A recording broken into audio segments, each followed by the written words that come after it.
mai, haere mai, and welcome to the Aotearoa Rugby Pod after the Springboks wrap up the Rugby Championship by beating Argentina and doing it pretty well. The All Blacks looked much better in Wellington after a shaky start, and the Black Ferns, what went wrong against Ireland? That was a tough performance to watch across the board. Plenty to come this week as well. We've got a Ramfleet Shield Challenge. We've got shaping up to see who makes the NPC playoffs and an FPC final as well. Plenty of rugby. Joining me in the studio, as ever, two North Harbour men who are very, very happy. Bryn Hall and James Parsons after Bryn's team put it on Canterbury. Yeah, it's been a result that we've been wanting for a long time. I think we've been building, and I think we've shown glimpses throughout the year to, I guess, get a result like that, and especially against Canterbury. I think it's our first win in like 10 years against Canterbury. So, yeah, a lot to play for going against Southland down in Invercargill, and need a few results. Hopefully the old counties, you know, obviously they're your team, but... We won't be playing any favours, mate. No, we won't. So, but there's a lot to play for us still, which is great in this time of the year. Yeah, that was pretty good. Counties against Wellington. No one saw that coming. Absolute clinic. Like, I certainly didn't see it coming. Like, that. To be fair, the Wellington side, especially the Type 5, has been decimated with injuries, but still, on paper, you expected them to probably front a little bit more than that. But it may be the fire they need to get them home and get a home final and go all the way. And plenty to talk about with all of your questions as well. Of course, send your questions through to aotearoarugbypod@sky.co.nz. Get into the YouTube comment section. We'll give one person the Players Sports Ball, and also we'll tell you a little bit later in the show about how you can get a bit of a discount there on all Blacks kits, balls and boots as well. So, plenty to talk about. Let's get into the Bledisloe Cup. Brenna, it was a different performance from the All Blacks. A lot more ball in hand, quite remarkably different in the way they kicked to when they were playing the Wallabies in Sydney.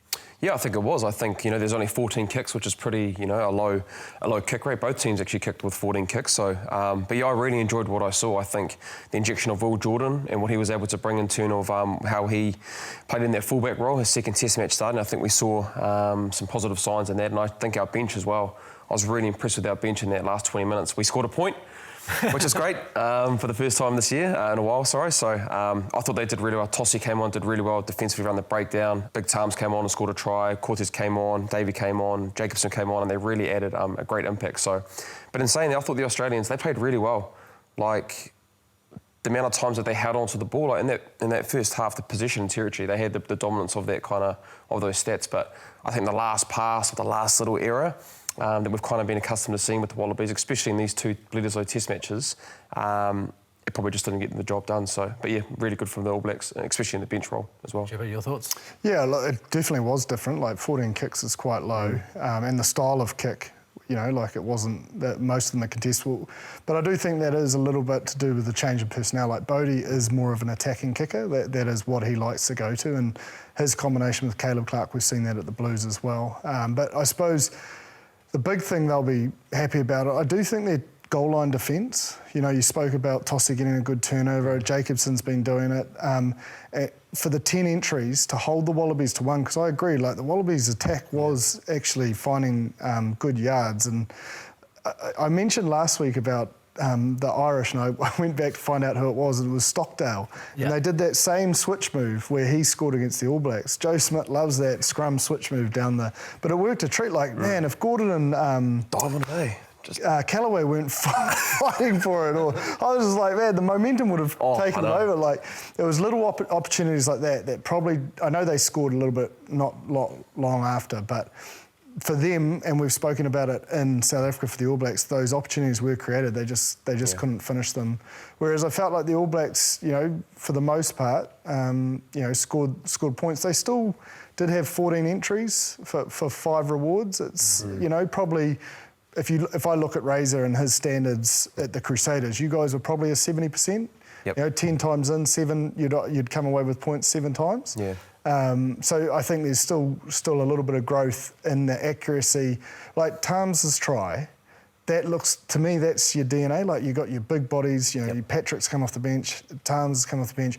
That pick and go, it's eventually going to wear them down, and it's an area the Springboks do really well. When they get in that 22, they come away with points. Because that's one thing that I really enjoyed with with the All Blacks, the amount of power athletes that we had coming on, Tossie, Tams, Big Paddy. But they stood up big time. 3 big ball carriers, and I actually touched on it at the start of the year when having Tams and Tossie being able to come on as that impact for the bomb squad, because obviously the gain line success and being able to get over the advantage line is really massive. When you've got 3 men like that, especially in tiring kind of time, it's a great way to bring them on. I thought they were awesome on the weekend. So hopefully going into the Northern Hemisphere, knowing that physicality is going to be massive, hopefully they can continue to keep doing that. It was really, really good. And apart from the first quarter, the discipline was good, especially in that last 20. There was a noticeable difference. They still had to be on D. It was probably 50-50 with the Aussies, but the big thing is when they were on D, man, they made great decisions in and around the breakdown, which allowed them to, be successful. So, I mean, that first 20, they put themselves under pressure, but you'd probably rather it then when you got 60 to fix it up, rather than doing it in the last 20. There are 2 stats that kind of stood out to me if you look at the Rugby Championship as a whole, and one of them is that discipline stat. The Boks concede 9 a game on average. The All Blacks concede 12. It's also small margins. Those make big differences. Massive differences, and it's where the penalties are given away. Probably we've been caught giving penalties away that have led to yellow cards. Like, if you're 10 and under, I think penalties, that's okay. Like, you can live with that as a coach. So 12 isn't drastic. It's not 16 or 17, but it's where. And the Wallabies are the same. It's where they give those penalties away. Argentina, it cost them. Take the cards out of it, it was pretty even. As soon as the cards, and that is probably what set the Springboks apart from the rest, is, man, when you got a yellow card, they just were ruthless in capitalising in that period. They did it again against Argie, and that is, I believe, their point of difference at the moment, is they can probably survive when they give a yellow card away, and other teams have struggled, and they're a big part of making those teams have those struggles if you look across the tournament. Going back to Brenna's point about big bodies, 23 dominant carries a game for the Boks. You're down to 19, 18 for the rest of them. So again, it's that momentum that bench brings. Yeah. If you look at the South Africans on the weekend as well, like, you just look at the effort and the intent and everything when it comes to that part of the ball. Like, their ball carry is great, but then you look at the guys that are in and around there, their first movements are always fast. Even if they've getting a little tip ball or they've just missed their clean, their next action to try and get that breakdown is pretty brutal. And I was watching it on the weekend and just seeing, like, their outside backs are getting such good ball because their forwards are amazing around that breakdown area, just relentless and brutal around that contact area. They do have simplicity in their attack as well. Like, they don't have too many tips or bombs out the back, and it is pretty. And last week we spoke about maybe the All Blacks going to a more direct mindset in that last 20 just to simplify it. And I think that's what they do for the most part as the Springboks is, they let that brutality do the job for the backs to sort of feed off and score points. And what I've been enjoying about the Springboks as well, it's been able to have their loose forwards that are on the edge, like Peter Seftotoy and Khaleesi. The whole Rugby Championship have just been on the edge, but when you get all that stuff done in the middle and it's really quick ball and it's been able to win that brutality at the breakdown, you got those guys running on the edge, along with Colby, Adensa, even like Lebok on the weekend. Like, they've got that many 10s or just like that much depth within that competition side at the moment. So, like, yeah, I know we're obviously talking about the All Blacks and we're touching a little bit on the South Africans, but man, they have been really, really impressive, especially their attack this year. But it is interesting to compare the two when you look at the wider Rugby Championship and how the results played out. The other one that I thought was interesting is the difference between the Boks and everybody else, including the All Blacks. They make 40 less tackles per game, Jipper, on average than the other teams. Now, we talk about the bomb squad, but what about the other 7 players who survived the whole game? If they're having to make that few tackles, you're going to be in a better spot, aren't you? Oh, absolutely. And like, defence does, well, it can be a double-edged sword a little bit. Like, if you waste energy on attack, it can sap you. But, like, if you look at statistically, they are happy to try and manipulate themselves out of their own half. They don't always rush to that kick. So that means they're holding on to the ball. Whereas if you look at every other team, they look to exit their half pretty much quickly, either with an attacking kick or a long and in. But 40 tackles seems a hell of a lot. I don't know if the discrepancy would have been that vast maybe if we looked at the World Cup. Do you know what I mean? So it does show, I suppose, where the areas of growth and that game management. So much of it comes down to that game management. And, credit to the Springboks. Well, credit to Russie to give Lebok another crack. And credit to Lebok, man. He's outstanding. He didn't even look like he felt the pressure. Yeah. But, that is, I don't know, you look at the biggest thing, whenever you play for a coach, it's because they've got your back. You feel they've got your back. And like, I don't know a better example. The heat would have been on him, and I almost feel like Rusty would have been like, "You're going again." Like straight after the game, he would have said, "You're going again next week." Yeah. You know, and that breeds success. Like other players see that and they go, "Wow, I want to be part of that." Yep. And he lightened the load. He took the goal kicking away. Yep. But said, you just can still do your magic. You can still do your crazy no look off the side of the boot kicks. Yeah, and I don't know. It was awesome to see the environment that they've created.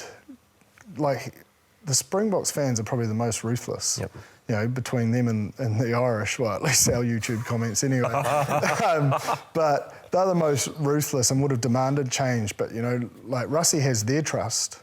You know, like he has created a culture of trust. And as we always talk about, trust is the foundation of success. And they're building depth as well.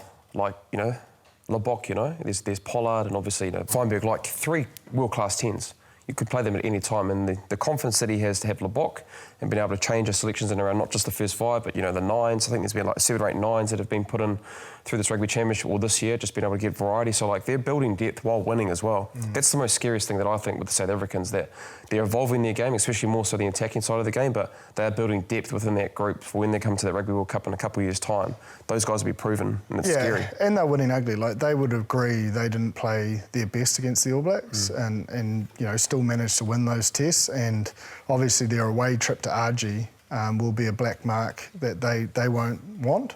But again, like, I'm not trying to go over the top, but Rusty just takes all the heat, you know, like he's not afraid to say, "Oh, I got it wrong," or, you know, and puts it out there. So the sooner you deal with it, the sooner it goes away, and that pressure's off the players. So, you know, Lebok's performance was incredible off the back of what he would have felt. Like, he's human. He would have felt, you know, terrible missing that penalty kick, and there would have been a lot of stuff in his inbox that he would have had to have dealt with. And, you know, like we spoke about it, I ran into you on Sunday and we spoke about just how confident he must be, because he just looked like a water off a duck's back.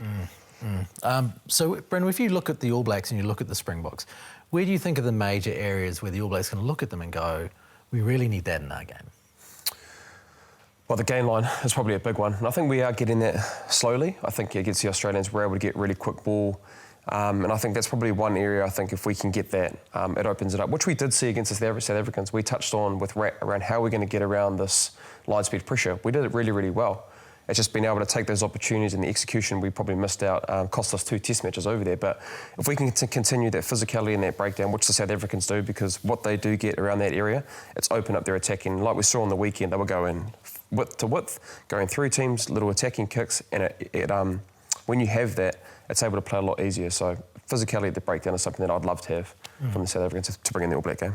Yeah, I think from a defensive standpoint, and if you use the weekend for example of an area that has grown, is our defensive breakdown. It's allowing our defence to have that line speed pressure and buy time to read what threats are in front of them, but also players like Tossie, Luke Jacobson, Artie, getting crucial turnovers by good decisions, not just going in aimlessly. Like, they're actually going in to get the ball back versus trying to hold on for a penalty. And I think those decision-making in and around that breakdown has allowed them to sort of find their mojo defence, and that's only going to get stronger. And I think if you look at the second test against the Springboks, the adjustment from the first test to the second test around our attacking breakdown, and I know we're identifying the breakdown, but it is the key judge of success in rugby these days. Like, set piece, you can lose a couple of lineouts. You know, mainly everyone's going to get a solid platform at scrum time. So, you know, they're sort of there, but the breakdown both sides of the ball. If you win that, and it allows you to play to your sort of DNA and what you're trying to achieve, then you become pretty hard to beat, and that's probably why the Springboks stats say they've 40 less tackles, is because they get turnovers quick. They do get a lot of turnovers at the breakdown, pretty efficiently. When you look at all of the emails that we got this week, and there were like 30 of them, so please be patient with us as we get to your emails, because we can't fit them all into the show. One that stood out for me in regards to the All Blacks and the Springboks and the difference in approach was from Christopher Courtney. He said, with South Africa winning the Rugby Championship, taking more plaudits with more innovation, strongly suggesting Tony Brown and Jerry Flannery have made a good side a better one. We hear constantly that New Zealand has a unique DNA, but how can we improve if we stick to New Zealand coaches from within New Zealand? I find that interesting, and I want to ask you about it, Bryn, because you had Ronan O'Gara come into the Crusaders. Mm-hmm. What did that change in the way that the Crusaders operated? I mean, is it a fair point that we should be looking overseas in order to continue to mix up the way New Zealand plays? Well, yeah, I think that's what Razor did really well at his time at the Crusaders. Not only was Ronan a big part of it, they brought another one from I can't remember what his name was, but he came in from a different perspective, right? So Razor's not... Mark Jones? Yeah, Mark Jones, yeah. He wasn't afraid to be able to think outside the box, to bring a different perspective and be able to try win a title. So what Ronan did for us is he completely changed our thinking around defence, which we see right now in the day and age of light rugby, high line speed pressure. And you're talking to guys that in that time that were kind of set in stone around Wayne Smith and being more passive to be connected to them, be able to bring line speed when you're man on. But Ronan completely changed our mindset for our All Black boys and been able to change their mindset to get up and been able to have, I guess, it's like how do I explain this? Very low percentage, but like if it's done really, really right, if it's done right, then it's a high percentage play. But you know, it took time, but what he did and what Razor was really open around is that we needed to change, we needed to evolve, we needed to stay a step ahead. That's something that Razor was really massive around. So he completely changed our thinking. So I don't think that Razor would shy away from that. If he saw that someone from somewhere overseas would be able to benefit the All Blacks, he would definitely bring them in. Chip, do you think that the All Blacks are passive on defence in comparison? I certainly thought in the first 15 minutes as the Aussies came through that they were relatively passive. They don't seem to bring line speed the way other teams do. Yeah, I mean, but a couple of those breaks were off set piece, which were just like, if you look at the switch move down the blind, like could have been a penalty. I'm not saying it should be, it was good gamesmanship, but Wallace Satiti was held in that scrum, but we all do it. We all plan moves like that. It's just part of the game, you've got to be better than that. That creates momentum, and then from there you're playing catch-up. I think when they're in system and they're set, no, I don't think that no one would be passive at that level. You can't, I don't think there is a passive attack, but it only becomes soft when you're beaten over the gain line and you're constantly having to retreat. And then the other one was we obviously got broken a lot through those inside balls, the overthrow at the line-out last week. So we probably tightened a little bit in that area, which then you would have seen off the kickoff. I think Rico drifted and they went between Sam and Rico. I can't remember the player, it might have been Wright or whoever it was, but because we had tightened in here, it put a little bit more strain out there. So just getting that balance is probably the critical thing. But I think we're getting better and better in a D system that, you know, I suppose Tamati Ellison would have a bit to do with it. Hansen as well. D systems, once you get it and you click, you're going to go get better and better. And I think what I saw on the weekend is a team that's starting to really understand the defensive system and each other in and around each other. And we've seen pictures as well this year with Sevu and Rico being high as well. You know, we actually I think we actually ended up scoring a try. Was that last week? It was last week, right? Yeah. So I think the more time that Tums is in there and being able to, I guess, imprint his DNA, what he thinks around the defence system, then we'll see a higher line speed. Because when Tums was at the Crusaders, there was a massive emphasis on being able to kill the ball and get up really high. So he is massive on the breakdown to do that though as well. He is a contact coach. He specialises in that. And the good thing around that, they'll be really clear around what their roles are around that. So when you're clear around, especially in that hard defence, and once that's set, outside that, it's about you're able to be set and then be able to get up and have line speed, like we saw with Rico and Sevu a couple of weeks ago. You touched on the lineouts and how difficult it is to defend. I thought we'd go to our resident lineout thrower, Bryn Hall. How good. Which one? The one that was not straight or the one that wasn't straight? I don't know if it wasn't not straight. I thought you were hard done by. I think that people... Because what he did... we won't go down. But he said they competed. They didn't compete. So it should have been fine. Anyway, I'll let that go. Yeah. But what I was getting to is it seems to me more this year than I've ever seen before, lineouts are not going to the front, middle or back. They're going over or they're going short. Why is that? Because you're obviously doing it. No, it's the new rule. So what's happened is previously defensive setups at lineout, you'd mirror and you always wanted to get up, but sometimes two guys will make a decision and you don't get someone up. But what's happened now is there is a fixation on just getting someone up. Doesn't matter if you're in the wrong place, because of this new not straight law, people are just like, we've got to get someone up and that's why we're seeing, you see it massively in the NPC, like the best lineout's sitting around 85%. Like normally we're sort of expecting mid-90s for the best lineout, but because teams are throwing up, they're actually getting more steals than they usually do, and which is leading teams to try and be creative for these little front ones or the over the back. I think the over the back with the Aussies was Joe Schmidt saw something in the defensive system of De Groot having to get round, which he took advantage of.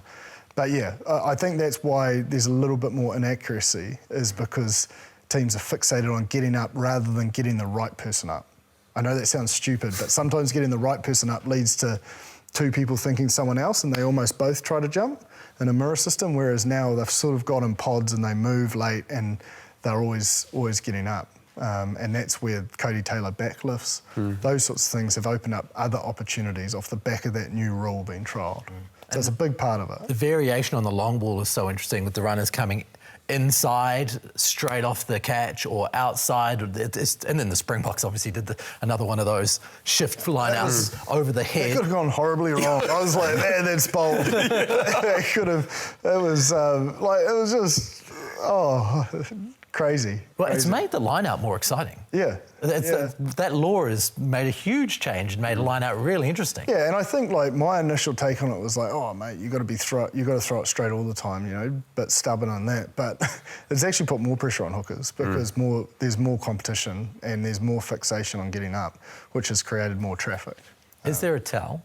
Like, so they're not going to go? Because if they're not going to go up, you can pretty much pass it straight to the halfback, can't you?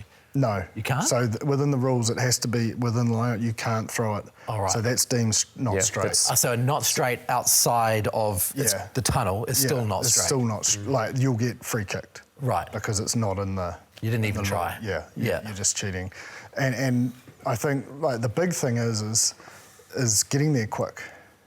So the fitter sides are getting there quick and not allowing the defensive sides to get out. But the best defensive sides will get there set, and they try to slowly close the gap, which brings the ref into it. So the ref opens the gap, and then they're just buying themselves time to sit. So, you've got to be confident that even in a tight gap, you can still go those tempo throws, because it's almost like a fool's goal. They're never going to actually get up there. They're just trying to slow it down to buy time. It's interesting, and you're getting first fives and lineouts, you're getting wingers and lineouts essentially with the overthrow. So it's taking opportunities to people like Caleb Clark, who we saw has really come into his own, hasn't he? I really think as well, like what I've been thinking about is I can't wait till there's a variation of like a halfback looping over the back and you're going out the back to them. Yeah. Because you watch the defensive just focuses straight on that transition with a winger, and if you could get it out the back and you've held some numbers there and free it up, there will be space galore. The French do it really well with the pont. They've done it a lot. They've done it a few times in the Six Nations, where they'll go to that transition area thinking that they're going to marry it up. You've got obviously the 7 that's usually out there, it's defending out there. You've got the 10 and the 12, and if they're getting really tight and you just go at the back, like you're saying, Joe, it's so hard to be able to defend, because then you've got animation outside that, and there's a 13 and an outside winger to be able to count them all in. It's a catch pass. It's not you don't have to create another move off it. It is literally hands. Run square and straight, draw and pass. Yeah. Right. Because it's sucked in so much. That's why the connection between the 12 and the 13, even when you see an overthrow, not to be able to knock off. Because if you do go out the back and you miss that jump, then you see like a DuPont or Roy Gold, whoever it may be in that position, is going into that outside that transition zone.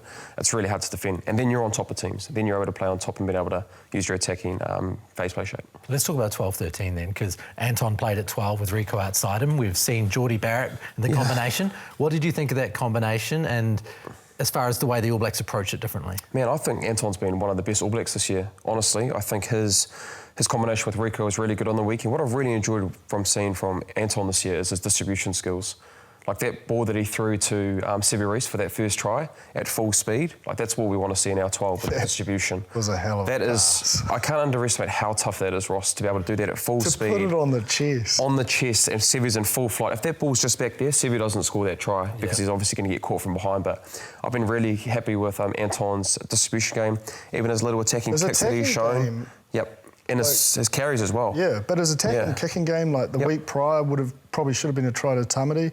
And you look at the RG, I know we lost, but he was a shining light in that RG performance, especially from an attacking sense. He broke the line more often than not. So because the three things that obviously Geordie Barrett's really good, he's got that run pass kick option. That's why he's been picked as that 12, and we talked around with Rat not too long ago, I think having a 12 that has that kind of skill set. And so I think Anton has showed all those arrays of skills in these test matches that he started. So I don't know how long Geordie's out for. Obviously, David came on off the bench, but yeah, Anton at 12, he's definitely the guy I think while Geordie's injured at this stage. What about inside? Bowden Barrett versus Damien McKenzie.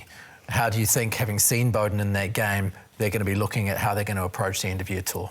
Yeah, geez, I mean, as hard as it is, I think it was more how good Damien had an impact coming off the bench against Tyrone defenders rather than, like, I thought Bodie was really controlled, really measured. He didn't make it about himself. You know, he got the ball where it needed to be, even when Damien came on for Caleb's second try. You know, so it's rather than it being a head-to-head, as we always talk about in terms of the 23, you know, like, there is an element of me, though, as well. This is why it's such a hard job selecting. But there is an element of me as well going, and I know everyone in Canterbury is going to hate this comment, but do we get Will to the right wing and have Damien at fullback? I don't. It just it looked very, very nice that last 20. But again, you're not starting a test with tiring bodies like that, so it may not work. But I definitely think it would be interesting to try it. And if you've got a fullback who's quite focused on a long kicking game, it might better suit if you've got an attacking kicking first five. So that variety is kind of different, isn't it? I think yes and no. Just it depends, really. I think. Don't get me wrong. Like, Will had an amazing game. Yeah. It's just sometimes it's trying to fit the right pieces. Yeah. I think coming back to, I think whether it is Bodie or whether it is Damien, I think both of them are going to have the similar roles of whoever's on the bench or whoever's starting. So it's more so just depending on what kind of team that they're wanting. Do they want that the attacking ability that Damo has and been able to, I guess, beat defenders, which he's done throughout the whole year, or do you have more of like a Bodie who was really more so of a conductor on the weekend and been able to have that game management style, which he's done for a long period of time in their number 10 jersey. So I'm not too sure which way they will go because you can always go to Bodie. He's obviously proven that for a long period of time in that number 10 jersey. Where you've got Damien that has had 8 test matches, he started all of them other than coming off the bench. Do you just continue to keep going with him? Because if you want to have Damien as your 10, we need to give him more minutes and more time to be able to, I guess, establish himself as a world-class 10. I like that word, tenant. As in, you don't own the jersey, you're just renting it. Is that the way you talk about it within the team? Well, most teams. Yeah, most teams. Yeah, it's all on borrowed. But it's also like, the moment you think it's yours, you're setting yourself up for a fail. Like, you want to keep yourself on edge because that performance pressure is what actually brings the best out of you. So with all of that said, let's look, because next Monday we'll have an All Blacks squad being named to go on the end of year tour. I think it's 36 people. And then you've also got an All Blacks 15, which is 20-odd people, right? Which areas do the All Blacks need to focus on for building depth within that touring squad? Or do you think that they'll continue with the people that they've had so far through the year? I think, like, obviously Bodie and Damo are set in the first 5, but I think that first 5, getting an opportunity like a Stephen Petafeta maybe, or a Harry Plummer. You know, there's talk of Josh Jacob, you know, maybe in the All Blacks 15, not the All Blacks, but I think getting a little bit of clarity of who, you know, Richie potentially will come back, but what's post 2027? Do you know what I mean? So, and I think that succession plan is important in that position. We're pretty well looked after now, but you still need, like, I think they would have learnt. Damien's finally got his crack at 10 on a consistent basis, and they would have learnt a lot from that. I think they need to learn a little bit more about some other people maybe in the Japan and the Italy game that can get a decent crack, like 60, 70 minutes or 80 minutes in that position. Would be of interest to me. Well, we had an interesting email about Josh Jacob from Joe Bibby, and he basically said, where does he sit in the power rankings? So you think he's as high as 5 or 6? He was my rookie a few years, so I'm trying to give myself a pat on the back there. But no, I don't know. But there's definitely talk. Like, his game's getting more and more measured.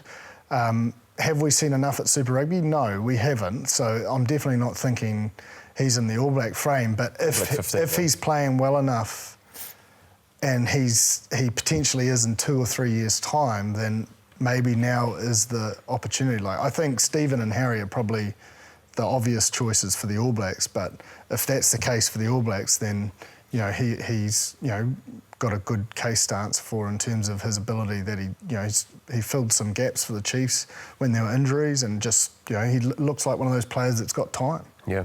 And that's what you need. And even when he makes a mistake, he'll throw that pass again, which is not easy mentally when you're in that position because there's so much judgment on it.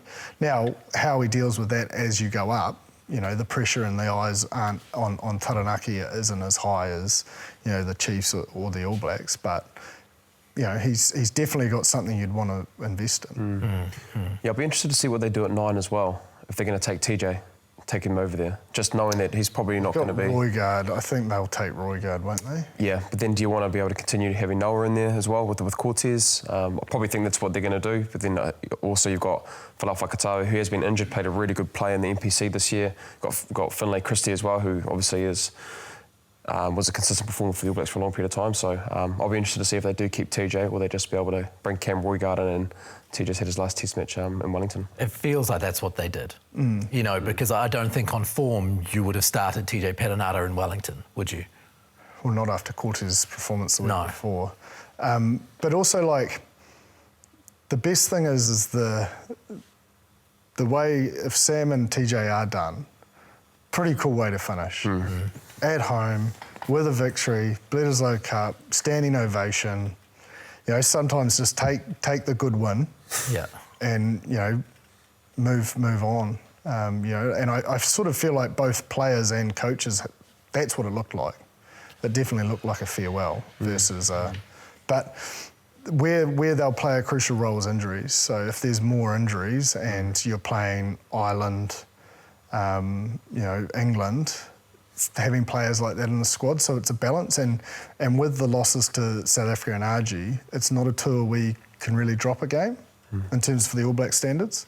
So there is that element. So they have to be really clear on, what they've got and comfortable with what options there are to go up against the Irelands and the Englands and the France that can deliver a Sam Cane performance and a TJ Perenara performance, whether it be bench or start. It seems like less of a worry at halfback than it does at loose forward. I would imagine replacing Sam Cane is probably more difficult than replacing TJ Perenara, considering Finlay Christie, Falafel Katawa, Cam Roygaard, Cortez Ratima. There's a lot there, isn't there? Yeah. But is it Peter Lakai coming into this squad, or if you don't take Sam Cane, who's the guy? Well, he's the one that's been in the squad. So when there's been injuries, he's been called in. So and you can't say he's played poorly in NPC. And what I've really liked about in the NPC, he's obviously been given some work-ons, and his game's become a lot tighter, and he's really looked to dominate collisions. So you can see the time he's spent in there. He's probably learning, what it's going to take to be a great international 7. And it's almost, he's smart enough to know, like, if I want to be selected, this is what I've got to show them. And it's understated, but the guy's averaging like 18 tackles a game. Bulk of them are dominant. And I know it's NPC, but he's still a young man. He just is getting better and better and simplifying his craft to the point that you can just see that growth and maturity. So he's a logical choice. That dominant stat's important, isn't it? Sam Cane was the only loose forward who made a dominant tackle for the All Blacks on the weekend, according to the stats. And has been for a long time. That has been, like, we've spoken about it for the last 3 years, 4 years we've been on the show. Even when I was playing, like, when Sam hits you, it's different. It rocks you. There's sometimes you look like you get smashed because you might be off balance or something, but even when you're in a perfect position, get low body height, it's concrete. So with that said, Luke Jacobson seems as quite a good guy as a like-for-like replacement. And he has played captain of the fan club. Yeah, I was just going to say, let's get that in there. Hold it back. I was just saying there, let's get in there. And he has played the similar role for the Chiefs in the 7. I'll be honest, I hadn't considered it. I always see him as a 6'8". And this is the hard thing when you start playing well in a certain role. He has made some big plays off the bench that have been pretty crucial. So, yeah, it's just making sure you don't lose that if you're starting him. Who would you put at 7? I think Dolts deserves it, but I mean, look, everyone's going to say on the Blues, but I think he deserves a crack. Like, he got injured. He was the frontline 7. He got injured in his thumb, and you know, Ethan's taken his chance, and I suppose the pressure has come because Wallace you can't remove him now. Yeah. He is the 6. I sort of mentioned he does give you that feeling of a Jerry Collins, Jerome Kaino feel, and I heard Kieran Reid say that on the weekend as well. So that's a guy that's been there, done it for 100 tests. If he's saying that, and he's not someone who's just throwing out compliments willy-nilly, you're not moving. He's set. Artie, I think, set at 8. His game's just getting better and better. I know people are saying to move him to 7. I just don't. Like, you look at his numbers and the impacts he's having, you feel like after his break in Japan, he's starting to, you know, like Brodie and Damien, you take a few games to get back into it, but now that performance, that turnover that led to Sevu's try, Artie's making big plays, he's having big involvements. 8, I think, is his spot. 7, I think it's a 3-horse race, and currency's going to be your only deciding factor. If you perform, you'll probably stay in that jersey. So, you know, you would think Dalton would get first chance if he's fit and available, because I don't know how you go backwards if he hasn't played. And Razor was really happy with him, but that performance would need to be spot on. You'd be either Dalton, and then you've obviously got Blackadder, or you've got Jacobs, so you might be thinking a 7. So I think it's a 2-horse race in terms of maybe Blackadder, because Wallace has played so well. Obviously, they do rate Ethan Hiding. He does bring has a big motor. So I just think in terms of numbers, Ethan's probably fits that high breakdown, whereas Dalton is a high ball carry, you know, powerful tackler, power athlete that will have impact. So it's just what balance they want to go. They are different players, is what I'm probably We've said that as well with the balance around the loose forwards and what they're wanting, and I think just with Wallace playing so well, it just kind of opened up the area as well. As I've said about Pete Lakai, there's no reason why, like, Dalton's fit enough. If that's what you want him to do, he'll do it. Like, he is malleable, you know, like he is coachable, so you just got to tell him. If that's what you want him to do, he'll do it. So I think he deserves that opportunity. Like, he performed well. He doesn't deserve to go backwards, I don't believe. But it's hard on Ethan because Ethan played well as well, but not in the 7. So now, we've had a lot of questions come through, as I mentioned before, and sometimes there's interesting trends within the questions about, I suppose, different points of view and different approaches to the way rugby should be talked about in the media, on our show. And one email we've got come through from John Cooper says, how challenging is it to be an ex-AB and provide honest commentary on specific players and coaches? Is there an unwritten rule amongst former ABs in the media to try to be general and non-direct, basically saying you can't criticise people and looking for people to be criticised? Now, there's a second email that's come through. He says, Razor is no amateur. I have faith in the process, in the team, in DMAC and all of it. You guys are cool, but on the whole, the New Zealand media, a lot of fans and emailers are so nitpicky. It would be great to have positivity and encouragement. Where's the balance, do you think? Yeah, if we look at our show, it is to try and bring you into the review-preview room, you know, and understand how a player and coaches look at situations. Now, to get to the top of this game, you have to believe in yourself. You have to have an optimistic outlook. If you're not a solution-focused person that gets held up on the negative when you make one mistake, you will not survive. So I think a lot of ex-athletes, to get to that level, and I'm not just talking All Blacks, I'm talking NFL stars, anyone, to get to where they get to, you have to just have that, okay, what's the solution? It's not about avoiding the mistake, but I think if you use us for an example on this show, I constantly look at a game not at, you know, why did that person do this or this? I'm like, okay, well, how can it be fixed? So I think it's just the character, or I suppose within the DNA to get to that level, that's sort of how you have to be, because you're going to face so many ups and downs, and if you comment or make decisions based on emotion, you'll go up and down like that as well. So I think that's why the nature is to maybe look at the system. Players probably look more at the system rather than individuals, because the individuals will only feed into the system. And although it maybe one person misses the tackle, so let's use, everyone will be into Sam Cane for missing that tackle of right when Rico drifted on the weekend. Well, they were tight, so it put him under huge strain out there. So that's a system failure. That's not an individual, he's missed a tackle. Rico had his man, Sam was marking like 3 guys, because we were tight in here. So it's not about going, it's too easy. I reckon that's like lazy analysis to go, oh, Sam, he missed a tackle, that's average.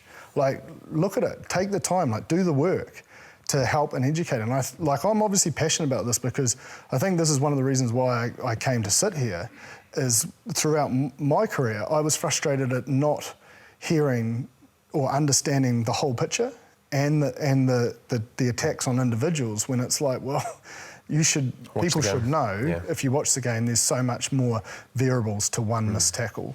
I read that, and I do like how you've put it in there, because there is differing views, but you never want to change to something you're not, or not authentic to yourself. But I do feel one of the bigger characteristics to get to where you've got to get to in professional sport is you have to be optimistic, and you've got to believe in yourself, and you've got to believe there's a way out. And that's why I think you see a lot of past players see the game that way, because it's ingrained in them. They've lived it for 17 years.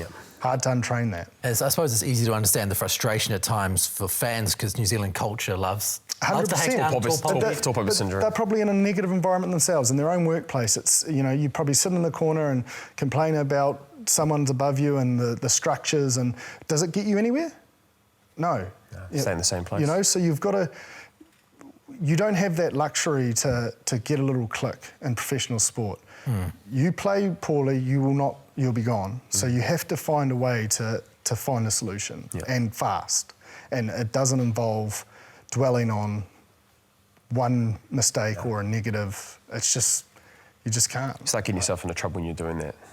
I think it's the one gift that professional sports, there's a lot of pros and cons to every job, but the one gift is it does really train your mind to be optimistic and look for solutions.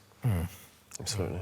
That negativity is kind of pervasive, isn't it? Like it doesn't make a headline. Nuance doesn't make a good headline. But 100%, and we're drawn to the negative. Human beings are drawn to the negative. But it's also like, I just think it's not like we're avoiding the negative. It's just, rather than isolating the negative, we're going, okay, well, this has happened. What are some pillars we can move that, from a team aspect can help fix that issue? You saw the Wallabies, they got beaten on the edge on the weekend. Will's try, so they get beat on the edge. Harry Wilson, he's here, and he drifts off. Because they got beat on the edge last week, they're worried about the edge. We were beaten on the inside, we're worried about the inside. So they've made adjustments. But because of that, someone jammed in, Harry went out, Will goes through, try. So that's not a Harry Wilson thing or a Frost thing. It's just a communication thing and a system breakdown, a system failure. So, John Cooper, thank you very much for your email regarding, I suppose, making those tough comments about players on the field. We'll send you out the Players Sports Ball. I hope you understand where we're coming from after that. And, of course, if you want to go onto the Player Sports website, go to this QR code, include this code here when you get to the checkout, RugbyPod20, and you can get 20% off all Blacks paraphernalia, boots and balls. So that's a pretty good deal for everyone to head to Players Sports. And John, we'll send this ball out to you. We'll get an email out to you soon to get your address. So let's move on from there to the Black Ferns, because that was a bit of a tough watch, wasn't it? Well, statistically, when you look at it, and it's going to be a hard review for them, purely 18 line breaks to 2. So this is in favour of the Black Ferns. Nearly 700 metres in running metres to 180. 13 penalties apiece. So yes, discipline played a part, but not like the opportunities were created to win that game. Where I think they'll be most disappointed is when they got ahead at the end. If you look at 3 instances, they took the quick throw at the front and it was passed out to Michele Atu. Because it was done as a tempo, people were probably a little bit slow to react, and Ireland got the turnover penalty. From there, they defended extremely well, and Renee Holmes picked a beautiful intercept. Slow, we just didn't react to that turnover, kicked to this corner, and then obviously they went for the short throw. They got within a metre, and then slowly moved them down. But you know, it wasn't through lack of effort or focus. They were focused on getting someone in the air, but Ireland was smart enough, and credit to Ireland, and just took the easy option at the front that no one was marking. So it's always it's going to be a hard review, but the hardest part about it will be they were in control of it. You know, like that's always the hard thing. Like when you put yourself in the positions to win games and you don't, through a lack of execution on the last pass, or maybe being a little bit ambitious and impatient to get that ball over the line. Two disallowed tries, and one called back. It's like they got over the line a lot, but there were just small indiscretions, and it was just the story of the day is the fine margins. And off the back of the England second half, just probably didn't see it coming. I thought they looked really solid in that second 40. I thought the Irish actually defensively, they spread quite well. They spread the field quite well. Scrambled well as well. And their breakdown turnovers were really good and crucial moment. Like you said, that one there on Renee Holmes, that one there, being able to get on that jackal to then set up that lineup. But I thought the whole day they did really well to scramble. You know, the Black Ferns made some multiple opportunities, were able to try to get over the line or been able to get a last pass or a drawn pass, but they were always there or in and around it. And their whole team can pretty much get a breakdown turnover, have the ability to do that. So the efficiency at the breakdown is probably one thing that the Black Ferns will be looking at, thinking we could have done a little bit better. And I think actually they suffocated them as well a lot. Their kicking game with their first five, when they felt like they weren't going anywhere, they were just putting it down to that corner. And then for us, we were probably actually going back to a little bit when we were in the World Cup, trying to run it out of our half. And there was an instance where I think we went to the back, and Amy Duplessis ended up going back into the in-goal line. So I think our kicking game wasn't where it probably was in the growth that we've seen in the last couple of test matches. So I think that's one area as well. They weren't able to exit and get off their back fence, where I feel the Irish were able to just keep pinning them down there and being able to make them make mistakes from the end of the zone as well. France and England to come, so it's going to need a big turnaround. That is tough. One of the things with the kicking game is that they chose not to play Hannah King at 10 and Roy Demant at 12, and they went with Duplessis and Sylvia Brunt in the midfield with Roy at 10. They did cut down their kicking options, Chip. Yeah, but I don't think kicking is... Like, they're trying to improve that part of the game. But I just won't... I can't accept that is what lost the game. Like, 700 running metres, 18 line breaks. The opportunities were created. They just needed to be finished. Like, it sounds simple, but, like, whether they kicked... If they kicked the ball away, they probably would have had 8 line breaks. So I think, for the most part, they got what they wanted from a structure point of view. They just, didn't finish it. It's similar to how we're talking about the All Blacks against South Africa. It's like, man, if you look at their attacking stats, they should win that game. But it's just that final execution piece that, teams that have had change, it's hard for us as fans. I totally understand that, but unfortunately, that connection and understanding of each other takes time. Right. And, I mean, they've had time together within camps. The season structure of the women's game is an interesting one. You have Opiki runs through to the end of April, then you have Pac 4 running through to the end of May, and then you've got this gap. You've got 2 months there where there basically is no women's football until the FPC starts. And then the FPC collides with WXV, and you end up with none of your star players in the national provincial competition, which looks like a club competition in comparison to, Opiki. And I just wonder whether this season could be better formulated so those players who are in the Black Ferns can be playing through that time. There must be... I was just going to say that. It's not going to look like this in the future. So the beauty of the women's game is because it's not so fixed like the male, getting to a calendar that will fit everyone around the world is, well, I'll say it's not easy, but potentially easier. And I know from an NZR point of view, and World Rugby, there's a lot going into making sure that calendar is fit for purpose, so there isn't so many gaps and opportunities to be playing. But look, everyone wants to play more. It's just getting the opposition and the timings of that is crucial.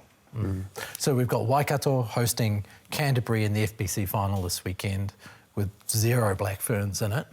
But Canterbury, Brynner, looked pretty good against Counties, and they could. Well, I think the Counties will be sitting back thinking, geez, we kind of let that one go. Yeah. So, and that Canterbury team, like you're talking around, with a lot of the women teams, with the Black Ferns not being there, we're seeing a lot of new players and a lot of new depth in those teams, right? So a lot of that Canterbury team are very new. Obviously, not a lot of them have played a lot of rugby, but I think to get that result against the Counties team away from home was a big result for them. Thinking that, I think that Counties probably should have won that game, and I think Waikato, they're definitely the team to beat. Look, they were just brutal and clinical in terms of pretty much the whole season, really. So it's going to be a hard ask for Canterbury, but they obviously do have good, I guess, heritage, and I guess the way that they have done in the past in winning finals. But I think it might be a step too far with that NPC, that Waikato team. They did beat Waikato in round 2, though. Yeah. So there's. I think Waikato got better though through the competition, and they've had a lot of injuries come back. So I think it's not impossible. Like, I didn't think they'd beat Counties. And with 10 minutes to play, I didn't see. But, they found a way, which they always seem to do in the factory of Canterbury. So, they're a starter's chance, but from a favourites point of view, it's maybe we're a bit biased. Too close to simple. We've also got NPC, the big weekend, I suppose, of how it's going to end up. The top spot is still up for grabs. The top 8 spots are still very much up for grabs. Brynner, you know as well as anyone that it's right there. There's a lot of movement. We've got a Ranfurly Shield game where one of the teams, Tasman, is after top spot, and the other team, Auckland, is fighting to get into the top 8 with a lot on that game. We head into this weekend, and so Brynner, let's look at that bottom spot. It's your team versus my team, basically. Counties, not necessarily. So the top 4's not secure. Yeah. Top 4's not secure. So Waikato can still, if Hawke's Bay lose to Wellington, I think they can go above them or equal. Anyway, there's enough movement in that area. Canterbury could still miss. Canterbury could still win. Counties and Harbour both win. Yep. And Waikato beat Canterbury. Yep. They could still miss. Auckland can surpass everyone if they just win 2 games, probably. Yeah. Yep. So you're going to have to watch every game because honestly, even the way it's structured, it's like we're probably not going to know the final makeup until Sunday afternoon. Until the last game. It's good fun. Yeah. Auckland Bay of Plenty, which could be a Shield match at Auckland Grammar. Yeah. Oh, yeah. That'll be unreal. At Auckland Grammar. Yeah. Auckland Grammar, yeah. So cool. Wow. For our international viewers, Auckland Grammar is obviously a school ground. So there's some different places that the NPC's being played, and it's a lot of fun. And when they've played King's Grammar there or a semi-final and when it was televised, man, it's a hell of an atmosphere with 4,000 or 5,000 in there. And if the Shield's on the line, she will be jam-packed. Yeah. You would have loved a King's Grammar game back in your time. Oh, very much so. Yeah. Not the most successful career in King's Grammar. Yeah. It was probably a picture to come. Should have hung the rifle up then. Just joking. Basically, that is the biggest rivalry in schoolboy rugby in Auckland. Kings versus Grammar. Jipper had the... No, we did win a couple. I was being facetious. Yeah. Fair enough. Okay, well, that's pretty much everything for this week for the Aotearoa Rugby Pod. Next week, we'll be getting big time into that All Black squad that's named on Monday, really breaking down what it looks like and what they're trying to achieve, heading into that 5-game Northern Tour that starts at the end of October and finishes at the end of November, where they go everywhere. Should be fantastic. Brent Hall, awesome to have you in the studio. Good to be back, boys. Good to be back. Jipper, great to have you in the studio and the legs on camera. Yeah, off to the side. Look at those pins. Yeah. There's no fake tan. It's quite hot in here, so you just got to wear shorts. Bryn's in shorts. I'm in shorts. It's got the TV in front. I don't have big legs like that, so I'm trying to hide away from that. I never want to be put in that position, so we'll just keep Jipper there. If you don't skip leg day, you deserve to show them off, right? I've got good quads. The calves are debatable. Great. Well, that's enough of that. Time to wrap it up, mate. Thanks to the guys. Thank you to all for watching. Of course, send us an email at aotearoarugbypod@sky.co.nz. Thank you to all of the crew, of course, who help us put this show together. See you next week. Mā te wā.